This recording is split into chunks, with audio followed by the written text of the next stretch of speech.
الحمد لله نحمده ونستعينه ونستغفره ونؤمن به ونتوكل عليه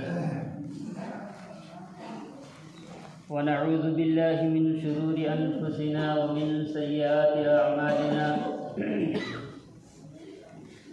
من يهده الله فلا مضل له ومن يضلله فلا هادي له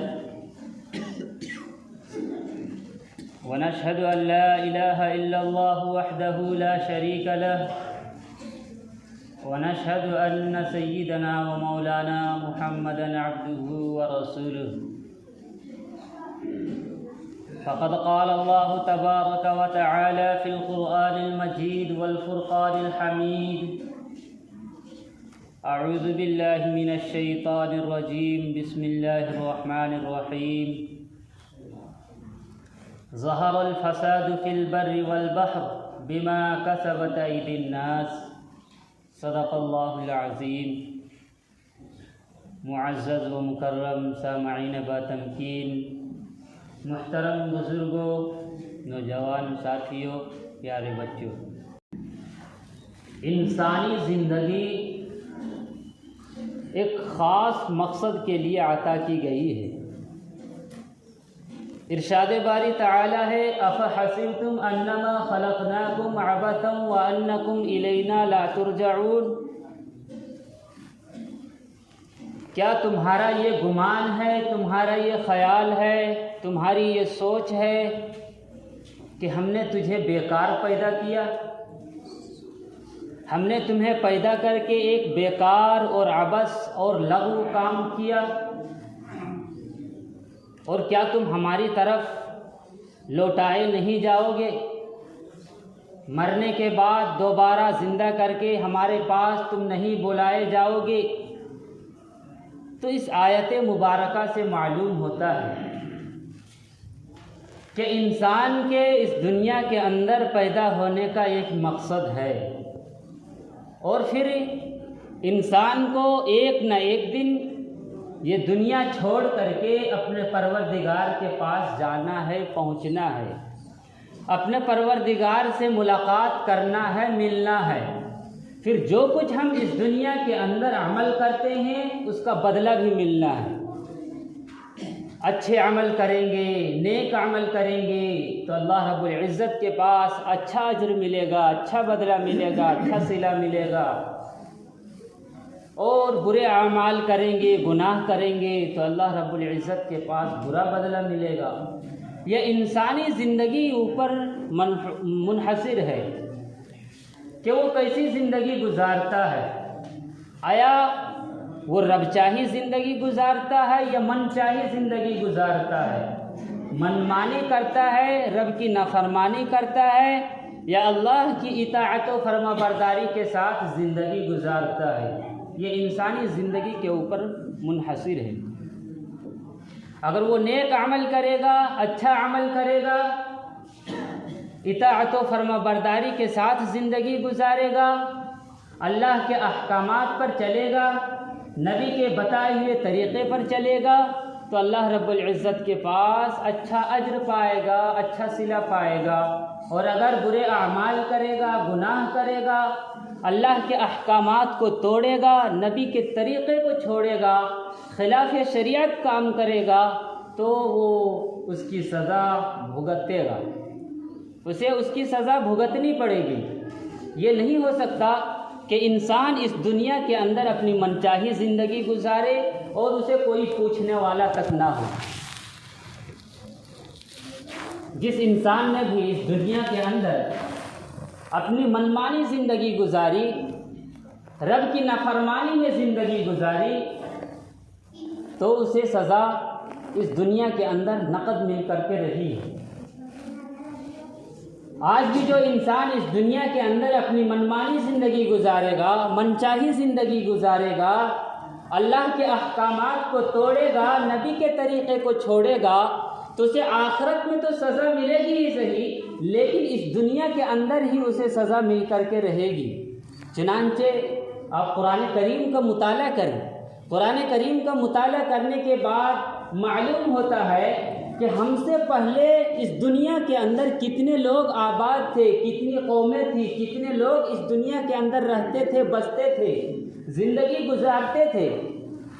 انہوں نے رب کی نافرمانی کی، اللہ کے احکامات کو توڑا، اپنے وقت کے نبی کی بات نہیں مانی تو اللہ کی طرف سے گرفت ہوئی، اللہ نے ان کی پکڑ کی، اللہ کی طرف سے ان کے اوپر عذاب آیا، جن کے تذکرے قرآن کریم کے اندر جگہ جگہ پر موجود ہیں۔ آئیے 2-4 تذکرے میں آپ کے سامنے پیش کروں۔ کیا عبرت کے لیے یہ کافی نہیں کہ ابلیس ایک وقت میں سب سے بڑا عبادت گزار تھا، سب سے بڑا نیکوکار تھا، سب سے بڑا عابد، زاہد، متقی تھا، طاؤس الملائکہ کہلاتا تھا، زمین کے چپے چپے پر اس نے سجدے کیے تھے، زمین کا کوئی ایسا حصہ باقی نہیں تھا جہاں پر اس نے سجدہ نہ کیا ہو، لیکن صرف اس نے ایک سجدے کا انکار کیا، ایک رب کی نافرمانی کی، ابا واستکبر وکان من الکافرین، تو اس نے ایک سجدے کا انکار کیا اور وہ کافروں میں سے ہو گیا۔ اللہ رب العزت نے ارشاد فرمایا فاخرج منها فانک رجیم، کہ تم میرے دربار سے نکل جاؤ، تم یہاں رہنے کے لائق نہیں ہو۔ پھر پروردگار عالم نے ابلیس کو اپنے دربار سے نکال دیا، اور ساتھ ہی ساتھ پروردگار عالم نے یہ ارشاد فرما دیا وَإِنَّ عَلَيْكَ لَعْنَتِي إِلَى يَوْمِ الدِّينِ، کہ تمہارے اوپر میری لعنت قیامت تک برستی رہے گی۔ کیا یہ عبرت کے لیے کافی نہیں کہ ابلیس ایک وقت میں اللہ کی رحمتوں کا مستحق تھا، لیکن اب وہ اللہ کی لعنتوں کا مستحق ہو گیا؟ جب وہ عبادت کرتا تھا، نیک کام کرتا تھا، اچھے عمل کرتا تھا تو اللہ کی رحمتیں اس کے اوپر اترا کرتی تھی، اللہ کی رحمتیں برستی تھی، اللہ کی رحمتیں نازل ہوتی تھی، لیکن وہ جب گناہ کیا، رب کا نافرمان ہوا تو اللہ کی لعنتیں اس کے اوپر برسنے لگی اور اب وہ اللہ کی لعنتوں کا مستحق بن گیا۔ کتنا برا انجام ہوا۔ اور قوم نوح کے ساتھ کیا ہوا؟ قوم نوح سیدنا حضرت نوح علیہ السلام کا بہت زیادہ مذاق اڑایا کرتے تھے۔ جب پروردگار عالم کی جانب سے حضرت نوح علیہ السلام کو یہ حکم ہوا وَاصْنَعِ الْفُلْكَ بِأَعْيُنِنَا وَوَحْيِنَا، کہ آپ ہماری نگاہوں کے سامنے وحی کے مطابق کشتی تیار کیجئے، کشتی بنائیے۔ تو حضرت سیدنا نوح علیہ السلام نے کشتی بنانا شروع کیا، کشتی تیار کرنا شروع کیا۔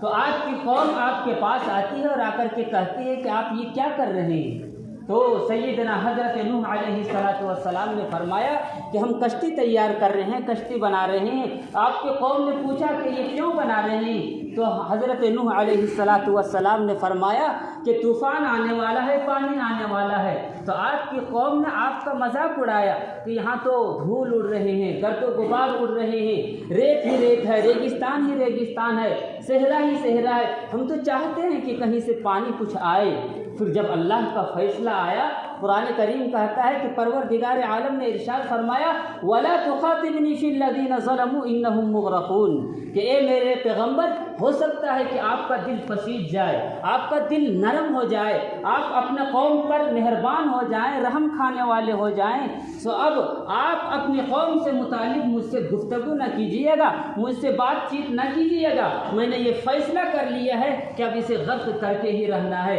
اب یہ غرق ہو کر ہی رہیں گے۔ پھر نتیجہ کیا ہوا کہ اللہ کی طرف سے عذاب آیا، طوفان آیا، اور سوائے ان لوگوں کو چھوڑ کر کے جو حضرت نوح علیہ السلام کی کشتی میں سوار تھے، سب کے سب غرق ہو گئے۔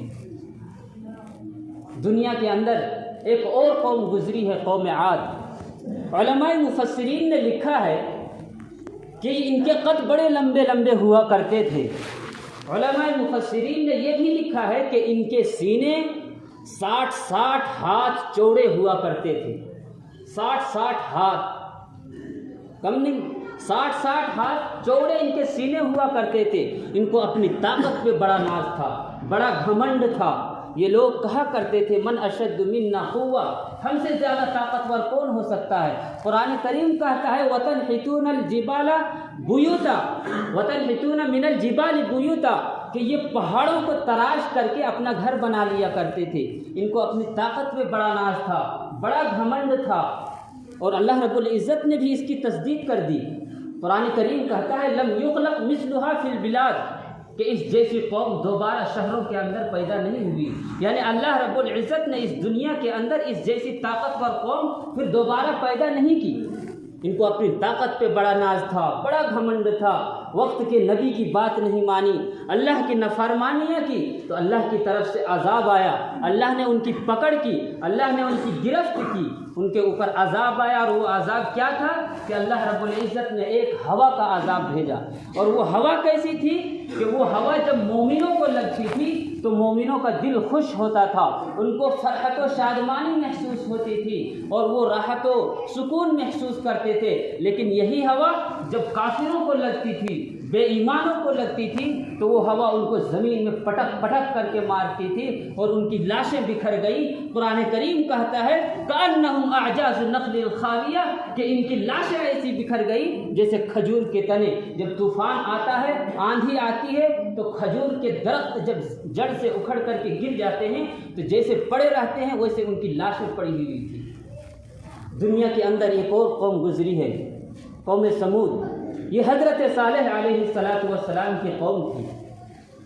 ایک دن یہ قوم اپنے نبی حضرت صالح علیہ السلام سے کہنے لگی کہ آپ ہمیں کوئی معجزہ دکھائیے۔ حضرت صالح علیہ السلام نے پروردگار عالم کے سامنے دعا کی تو اللہ رب العزت نے پہاڑ سے ایک اونٹنی نکال دی، جس کو ناقۃ اللہ قرآن نے کہا، اس کے ساتھ ایک بچہ بھی تھا۔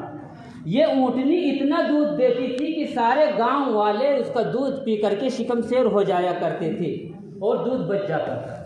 لیکن اللہ رب العزت نے اس کی خوراک بھی اتنا ہی رکھ دی تھی کہ ایک دن گاؤں والے پانی بھرتے اور دوسرا دن سارا پانی یہ اونٹنی تنے تنہا پی جاتی، اکیلے پی جاتی۔ حضرت صالح علیہ السلام نے اپنی قوم سے فرما دیا تھا فَلَا تَمَسُّوهَا بِسُوءٍ فَيَأْخُذَكُمْ عَذَابٌ أَلِيمٌ، کہ تم اس کو چھیڑنا نہیں، تم اسے کچھ نہ کہنا، تم اسے کچھ نہ کرنا، ورنہ تمہیں اللہ کی طرف سے پروردگار عالم کی جانب سے دردناک عذاب پہنچے گا۔ لیکن حضرت صالح علیہ السلام کی قوم نے حضرت صالح علیہ السلام کی بات کو نہیں مانی اور ایک بدکار اور فاحشہ عورت کے چکر میں آ کر کے اونٹنی کی ٹانگیں کاٹ دی اور بالآخر اسے قتل بھی کر دیا۔ پھر پروردگار عالم کی جانب سے پکڑ ہوئی، ان کی گرفت ہوئی، اللہ رب العزت نے ان کے اوپر عذاب بھیجا۔ قرآن کریم کہتا ہے فَأَخَذَتْهُمُ الرَّجْفَةُ فَأَصْبَحُوا فِي دَارِهِمْ جَاثِمِينَ، کہ ان پر ایک کڑک کی آواز آئی جیسے بجلی کڑکتی ہے، پھر اگلے دن وہ اپنے گھروں کے اندر سب مردہ پڑے ہوئے ملے۔ حضرت شعیب علیہ السلام کی قوم تاجر لوگ تھے، یہ لوگ تجارت کیا کرتے تھے مگر ناپ تول میں بڑی کمی بیشی کیا کرتے تھے، یہ ڈنڈی مار قوم تھی، ڈنڈی مارا کرتے تھے۔ حضرت شعیب علیہ السلام نے اپنی قوم کو سمجھایا کہ ناپ تول میں کمی بیشی نہ کرو، یہ اچھی بات نہیں ہے، ورنہ اللہ کی طرف سے پکڑ آئے گی، اللہ گرفت کریں گے، اللہ کی طرف سے عذاب آئے گا۔ لیکن انہوں نے اپنے وقت کے نبی کی بات نہیں مانی، بالآخر اللہ کی طرف سے پکڑ آئی، اللہ کا عذاب آیا۔ قرآن کریم کہتا ہے وَأَخَذَتِ الَّذِينَ ظَلَمُوا الصَّيْحَةُ، کہ ان کو بھی ایک زوردار کی آواز آئی جیسے بجلی چمکتی ہے، جس نے ان سب کو ختم کر کے اور تباہ و برباد کر کے رکھ دیا۔ دنیا کے اندر سب سے بڑا متکبر بادشاہ فرعون گزرا ہے۔ اتنا بڑا یہ متکبر تھا، ایسا تکبر کرتا تھا، یہ کہتا تھا الیس لی ملک مصر وہذہ الانہار تجری من تحتی افلا تبصرون، کہ دیکھو یہ ملک مصر میرا ہے اور اس کا نظام آب پاشی دیکھو کتنے مزے کا ہے، کتنا سنہرا ہے، کتنا اچھا ہے، نہریں بہتی ہے، دریا بہتے ہیں، میری یکتائی تو دیکھو، میں بہتر ہوں۔ اور موسیٰ علیہ السلام جو صحیح طرح بول بھی نہیں سکتے، اتنا بڑا متکبر تھا، ایسا تکبر کرتا تھا، وہ کہتا تھا انا ربکم الاعلی، کہ میں ہی سب سے بڑا پروردگار ہوں۔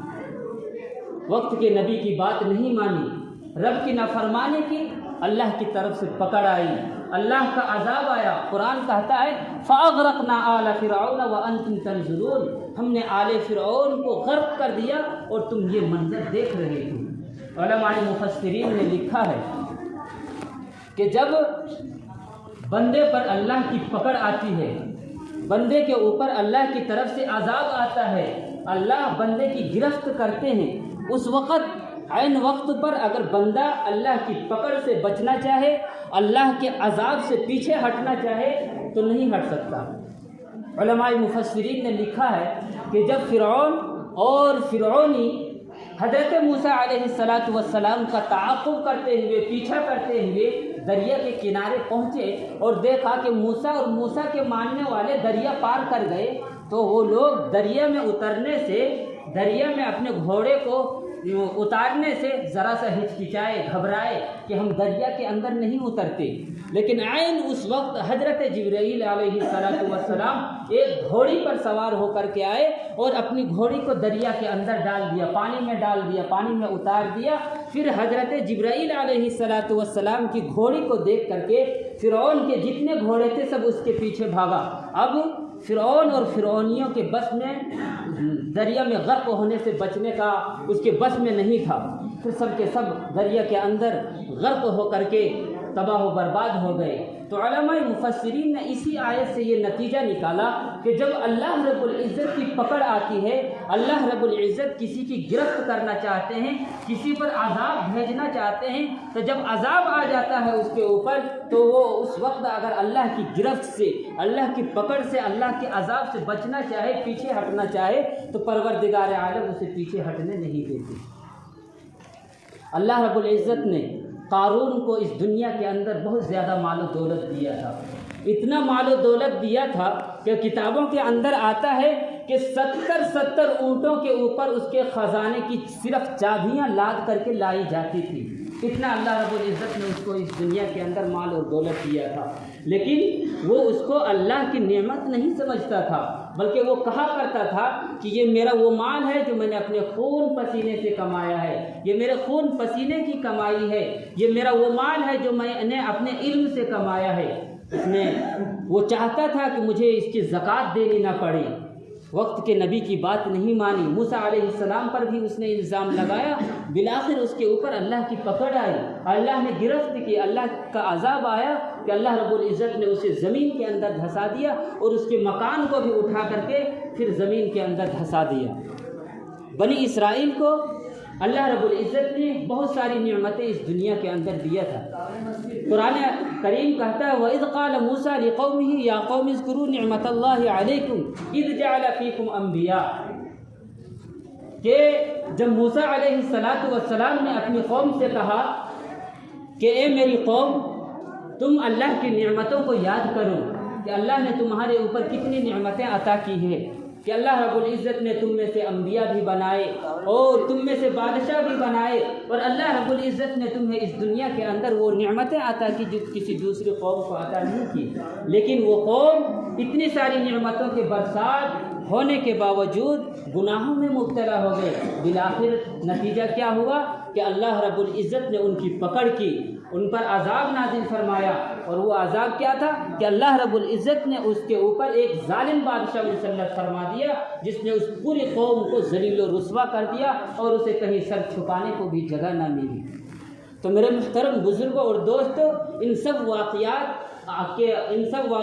کے آپ کے سامنے بتانے کا مقصد یہ ہے کہ جس نے بھی اس دنیا کے اندر اپنی منمانی کی ہے، اپنی منچاہی زندگی گزاری ہے، رب کی نافرمانی کی ہے اور اپنے وقت کے نبی کی بات نہیں مانی ہے، بالآخر اس کی پکڑ ہوئی ہے، اللہ رب العزت نے اس کی گرفت کیا ہے، اللہ رب العزت نے اس پر اپنا عذاب بھیجا ہے۔ اور ان باتوں سے ایک نتیجہ بھی سامنے آتا ہے کہ آدمی کے اوپر یہ جو کچھ حالات آتے ہیں یہ اس کے اپنے اعمال کا نتیجہ ہوتا ہے، جیسے اعمال ہوں گے ویسے حالات آئیں گے، حالات اچھے اسی وقت آئیں گے جب ہم اچھے اعمال کریں گے، اور اگر برے اعمال کریں گے تو ہمارے اوپر برے اعمال آئیں گے۔ یعنی جب بندہ اللہ کی نافرمانی کرتا ہے تو اس کی پکڑ ضرور ہوتی ہے، اللہ کی طرف سے پکڑ ضرور آتی ہے۔ یہ الگ بات ہے کہ کسی کی پکڑ جلدی ہو جاتی ہے اور کسی کو کچھ مہلت مل جاتی ہے، کسی کو کچھ موقع مل جاتا ہے۔ اس لیے علماء مفسرین نے لکھا ہے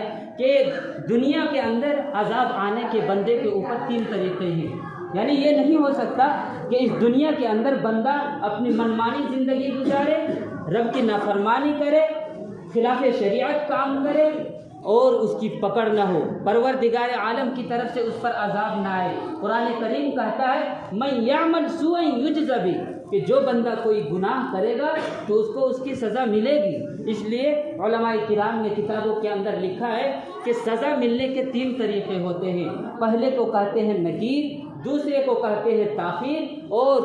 تیسرے کو کہتے ہیں خفیہ تدبیر۔ پہلا نکیر، اس کا مطلب یہ ہوتا ہے کہ بندہ جب گناہ کرتا ہے تو اللہ رب العزت کی طرف سے اس کی فوراً پکڑ ہو جاتی ہے، فوراً گرفت ہو جاتی ہے۔ اللہ رب العزت گناہ کرتے ہی،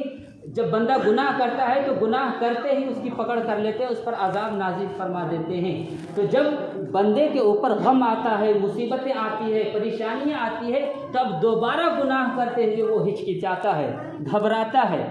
اور کبھی کبھی سزا میں تاخیر ہو جاتی ہے۔ وہ کیا کہ بندے نے تو گناہ کر لیا، لیکن اللہ رب العزت نے اپنی رسی کو ڈھیل کر دیا، اسے مہلت دے دی، موقع دے دیا کہ تم کر لو جو کرنا ہے، تم اڑ لو جتنا اڑنا ہے، تمہارا ہم بندوبست کرتے ہیں، تمہارا ٹھکانہ لگاتے ہیں۔ اور یہ اللہ رب العزت کی بڑی خطرناک سزا ہوتی ہے کہ ادھر بندہ رب کی نافرمانیاں کر رہا ہوتا ہے، گناہ کر رہا ہوتا ہے، اور ادھر اللہ رب العزت کی نعمتیں اتر رہی ہوتی ہے، اس کے اوپر نعمتوں کی برسات ہو رہی ہوتی ہے، جو سمجھ لینا چاہیے کہ اس کی اچھی طرح سے بندھائی ہو رہی ہے، اسے اچھی طرح سے باندھا جا رہا ہے۔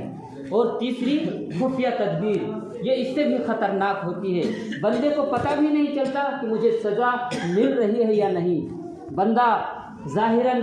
اللہ کی نافرمانیاں کر رہا ہوتا ہے، خلاف شریعت کام کر رہا ہوتا ہے، اور اللہ کی نعمتیں اتر رہی ہوتی ہے، اسے دنیا کے اندر کاروبار میں بڑھوتری ہو رہی ہوتی ہے، اور اس کی واہ واہی بھی ہو رہی ہوتی ہے، اسے عزتیں بھی مل رہی ہوتی ہے، خوب تعریفیں بھی ہو رہی ہوتی ہے۔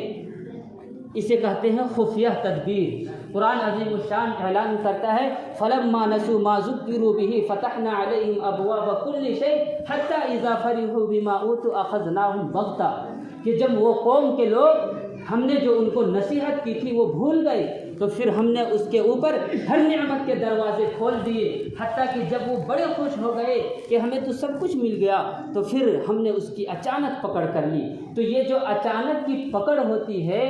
یہ سب سے بڑی خطرناک چیز ہوتی ہے۔ تو میرے محترم بزرگوں اور دوستوں، آج کے بیان کا خلاصہ اور نچوڑ یہ نکلا کہ جس نے بھی اس دنیا کے اندر رب کی نافرمانی کی، اپنی منمانی زندگی گزاری، اللہ کے احکام کو توڑا، نبی کے طریقے کو چھوڑا، خلاف شریعت کام کیا، بالآخر اس کی پکڑ ہوئی، اس کی گرفت ہوئی، اللہ رب العزت نے اس پر اپنا عذاب نازل فرمایا، اس پر عذاب کو بھیجا۔ آج ہم کھلے عام ہم بھی اللہ کی نافرمانیاں کر رہے ہیں، خلاف شریعت کام کر رہے ہیں، نبی کے طریقے سے کوسوں دور ہو چکے ہیں۔ آج اذانیں ہوتی ہے، 5 وقت اذانیں ہوتی ہیں، ہمارے کانوں تک آواز پہنچتی ہے، اتنا بڑا بادشاہ پکارتا ہے اللہ اکبر اللہ اکبر، اللہ بڑا ہے، اللہ بڑا ہے، اللہ کی قدرت بڑی ہے، اللہ کی طاقت بڑی ہے، اللہ کی کبریائی کا اعلان ہوتا ہے، اللہ کی بڑائی کا اعلان ہوتا ہے۔ ہم اذانیں سنتے ہیں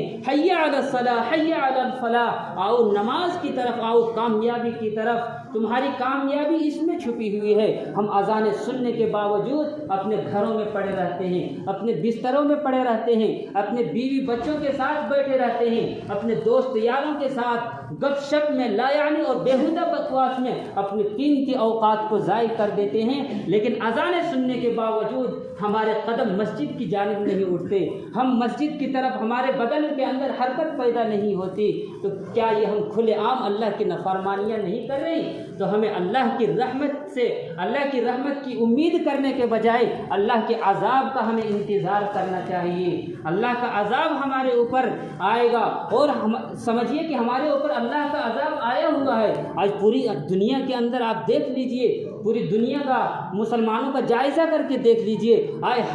ہر جگہ مسلمانوں کو ستایا جا رہا ہے، مسلمانوں کے اوپر ظلم و ستم کے پہاڑ توڑے جا رہے ہیں، مسلمانوں کو ہر طرح سے دبایا جا رہا ہے، مسلمانوں کے حقوق کو پامال کیا جا رہا ہے، مسلمان ماؤں بہنوں کی عزتیں لوٹی جا رہی ہے۔ یہ کیوں ہو رہا ہے؟ یہ سب ہمارے بدعمالیوں کے نتیجے میں ہے، یہ سب ہمارے بدعمالیوں کے نتیجے میں آیا ہوا ہے۔ اس لیے میرے محترم بزرگوں، یاد رکھیے، جب تک ہماری یہ حالات رہے گی، اللہ کی طرف سے ہمارے اوپر کوئی مدد اور کوئی نصرت شامل حال نہیں ہوگی، ہمارے اوپر اللہ کی رحمتیں نہیں اترے گی۔ اس لیے آج ضرورت اس بات کی ہے کہ ہم اپنے اخلاق کو سنواریں، اپنے کردار کو سنواریں، اپنے کریکٹر کو بنائیں، اپنے اندر خوشی اور خضوع پیدا کریں، نمازوں کا اہتمام کریں، پانچ وقتہ نماز جماعت کے ساتھ اپنے آپ کو پابند بنائیں پڑھنے کا، اور اپنے کردار کو سنواریں۔ کہیں ہماری اس غفلت میں قیامت کا وہ ہولناک منظر سامنے نہ آ جائے کہ جس کے بارے میں قرآن ارشاد فرماتا ہے کہ ان یوم الفصل کان میقاتا، کہ قیامت کا دن انصاف کا دن ہے اور جہنم ہمارے انتظار میں منہ پھیلائے کھڑی ہے۔ ایک مرتبہ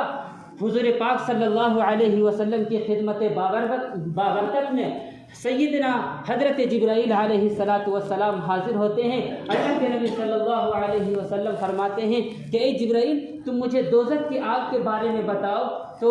جبرائیل علیہ السلام فرماتے ہیں کہ اے نبی صلی اللہ علیہ وسلم، اللہ رب العزت نے جب دوزخ کی آگ کو پیدا کیا تو اسے 1000 برس تک دہکایا۔ جب 1000 برس تک دہکایا تو وہ آگ سرخ ہو گئی، پھر اسے 1000 برس تک دہکایا تو وہ آگ سفید ہو گئی، پھر اسے 1000 برس تک دہکایا تو وہ آگ بالکل سیاہ ہو گئی۔ اب وہ آگ اور اس کی لپیٹیں اور اس کے شعلے بالکل سیاہ ہو چکے ہیں۔ اس ذات کی قسم جس نے آپ کو برحق اور برگزیدہ نبی بنا کر کے اس دنیا کے اندر مبعوث فرمایا ہے، اگر دوزخیوں کا کوئی لباس اس دنیا کے اندر بھیج دیا جائے تو ساری دنیا کے مخلوق تباہ و برباد ہو جائیں، ہلاک ہو جائیں۔ اور اس ذات کی قسم جس نے آپ کو اس دنیا کے اندر برحق اور برگزیدہ نبی بنا کر کے بھیجا ہے، اگر دوزخیوں کے مشروبات یعنی اس کی پینے کی چیزوں میں سے ایک ڈول یعنی کہ ایک بالٹی وہاں سے نکال کر کے دنیا کے سمندروں کے اندر ملا دیا جائے تو پھر جو اس پانی کو پیے وہ تباہ و برباد ہو جائے، ہلاک ہو جائے۔ اور اس ذات کی قسم جس نے آپ کو برحق اور برگزیدہ نبی بنا کر کے بھیجا ہے، اگر دوزخ کی کوئی ایک زنجیر جس کا تذکرہ قرآن مجید میں ہے فی سلسلۃ ذرعها 70 ذراعا فاسلکوہ، کہ اس کو زنجیر میں جکڑ دو جس کی ناپ 70 گز ہے، اگر اس کی ایک گز دنیا کے پہاڑوں کے اوپر رکھ دیا جائے تو دنیا کے سارے پہاڑ پگھل جائیں۔ اور اس ذات کی قسم جس نے آپ کو برحق اور برگزیدہ نبی بنا کر کے بھیجا ہے کہ کوئی آدمی اگر دوزخ میں جا کر کے پھر وہاں سے نکل کر کے دنیا والوں کے سامنے آ جائے تو دنیا کے سارے لوگ اس کی بدبو سے تباہ و برباد ہو جائیں، ہلاک ہو جائیں۔ پھر اللہ کے نبی صلی اللہ علیہ وسلم نے حضرت جبرائیل علیہ السلام سے فرمایا کہ اے جبرائیل، تم مجھے جہنم کے طبقات کے بارے میں بتاؤ، اس کے درجے کے بارے میں بتاؤ، کیا وہ ہمارے درجوں کی طرح ہے؟ تو اس وقت حضرت جبرائیل علیہ السلام نے فرمایا کہ اللہ کے نبی صلی اللہ علیہ وسلم، جہنم کے درجات جو ہیں وہ تہ بتہ ہیں، اس کے طبقات جو ہیں وہ تہ بتہ ہیں۔ تو پھر اللہ کے نبی نے فرمایا کہ اس میں رہنے والوں کے بارے میں بتاؤ کہ اس میں کون لوگ رہیں گے۔ تو حضرت جبرائیل علیہ السلام نے فرمایا کہ اس کے طبقات جو ہیں وہ نچلے طبقے میں منافقین لوگ ہوں گے، پھر اس سے والے میں مشرکین ہوں گے، دوسرے میں، تیسرے میں بت پرست لوگ ہوں گے، اور چوتھے میں ابلیس اور اس کے ہم سفر ہوں گے، اور پانچویں میں یہود ہوں گے، چھٹے میں نصارہ ہوں گے۔ اور چھٹا کہہ کر کے حضرت جبرائیل علیہ السلام رک گئے، خاموش ہو گئے۔ اللہ کے نبی صلی اللہ علیہ وسلم نے فرمایا کہ اے جبرائیل، تم کیوں رک گئے، کیوں خاموش ہو گئے؟ ساتویں طبقات کے بارے میں بھی بتاؤ کہ اس میں کون لوگ ہوں گے۔ تو حضرت جبرائیل علیہ السلام نے فرمایا کہ اے اللہ کے نبی، آپ اس کے بارے میں نہ پوچھیں۔ تو اللہ کے نبی نے اصرار کیا تو حضرت جبرائیل نے بتایا کہ اس میں آپ کی امت کے وہ لوگ ہوں گے جنہوں نے گناہ کیا اور بغیر توبہ کے مر گئے۔ اس لیے میرے محترم بزرگوں، ہم اللہ کے سامنے اپنے گناہوں کا توبہ کریں، اللہ سے معافی مانگیں، اللہ تعالیٰ ہم سبوں کے گناہوں کو معاف فرمائے، اللہ تعالیٰ کہنے سننے سے زیادہ عمل کی توفیق عطا فرمائے۔ وآخر دعوانا الحمد للہ رب العالمین۔